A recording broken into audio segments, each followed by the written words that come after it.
13646.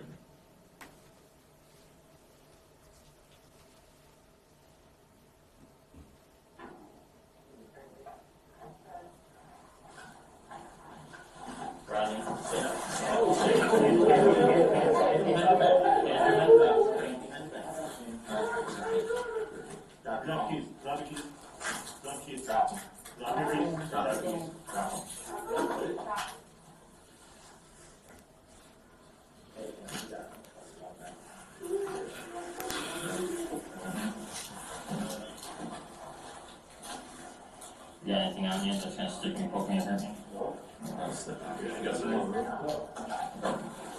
We'll grab your stuff, okay, step backwards. You got it.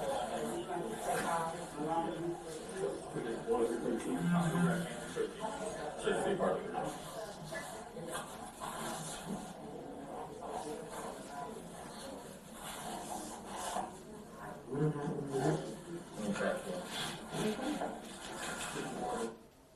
Okay. We'll let you be brief focused. Absolutely. Take your time. Absolutely. So I want to point out, when you see the manner in which this individual was taken into custody, continue to go back to our detectives, always thinking.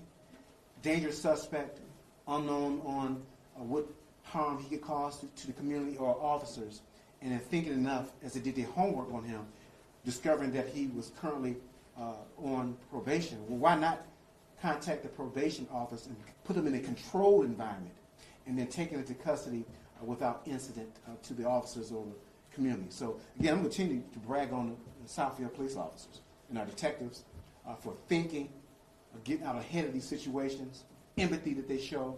This is a great department, and we're going to continue to express that to this community, the work that they do, and it will not go unnoticed, particularly when they bring into custody dangerous suspects time after time after time. I stand before this podium and share this with you. One, the community needs to know what work that these men and women are doing.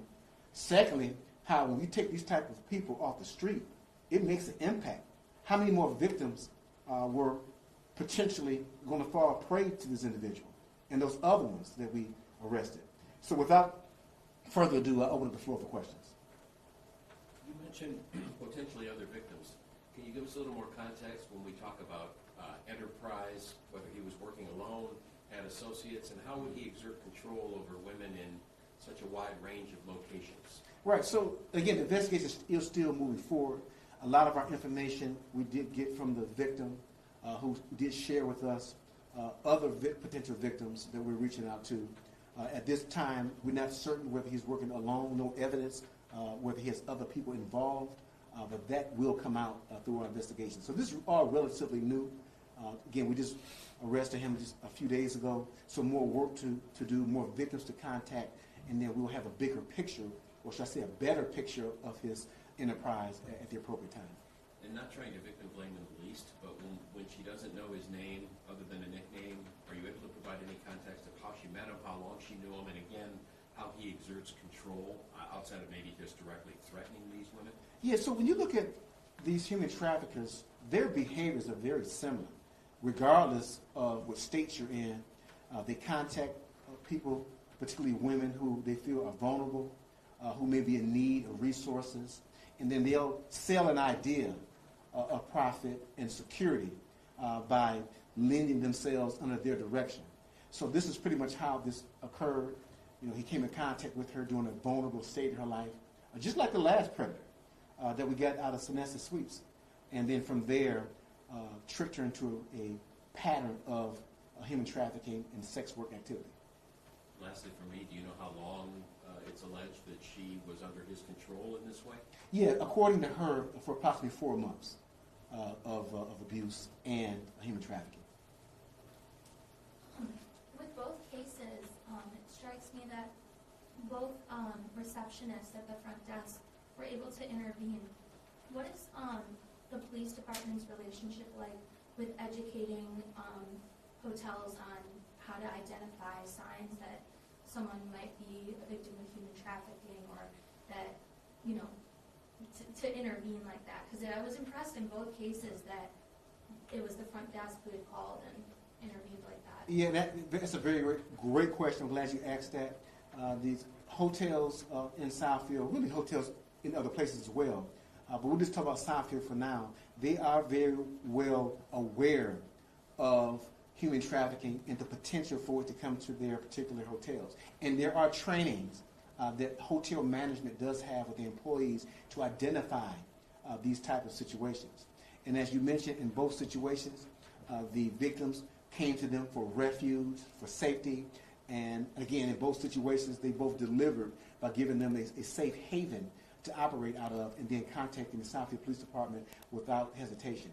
So to answer your question, training, relationships with our department, and then also they're just good human beings who see someone in distress, gets involved, and then notify police without hesitation. I also gave credit to that bystander who she ran to in the parking lot. You know how often times people don't get involved. But in these instances, we're very fortunate to have community members who stepped up to get involved and ultimately help us rescue another person from human trafficking lifestyle. Yes, sir. Should people get involved? You hear some of these cases where people get involved and then they end up hurt. So every situation is going to be different. Certainly, we do encourage people to call 911 before you do anything. You know, allow law enforcement to step in. There may be a situation where you feel as though you can help someone and won't jeopardize your safety. And I believe in the situation with the person in the parking lot, obviously he looked at the area. He probably looked at the distance the victim was from the suspect and maybe decided, well, okay, I can get her in my car and get her out of this area very quickly. So again, applauding him for having that type of courage to do that. And then for the hotel management, I think it's just being responsible, thanking all the hotels for having training, human trafficking. We know that nurses also get the same type of training because our victims show up in ERs. And so I think the community is involved, and it does help us manage this situation, and in this case, and in other cases, to uncover it. So again, if you decide to get involved, first step, 911, and then secondly, make sure that it's safe for you to go down that avenue. To be clear, as to what was going on, was he setting her up in a room at these establishments, and then people online would then come, and go, visit in that fashion, or what was happening? Yeah, so, and sometimes I try to put my common sense hat on when I answer some of these questions. And looking at the fact that they had 2 rooms, I would garner that the one room was the room that they would stay in, and then the other room would be used for those sex work activities. Yes, sir. All right. Well, I think this was pretty straight up, and thank you all for being here. Get this information out and let our community know that, again, we're paying attention to what goes on in the city of Southfield, and we are holding these individuals accountable. Thank you. Just to be clear real quick, is he in Oakland County custody at this point at the jail? Yes, so he's turned over to Oakland County for the charges related to human trafficking in our city. And the arrest we saw was physically where? That was in Detroit at the Wayne Greenfield Probation Office. Thank you. Yes, sir.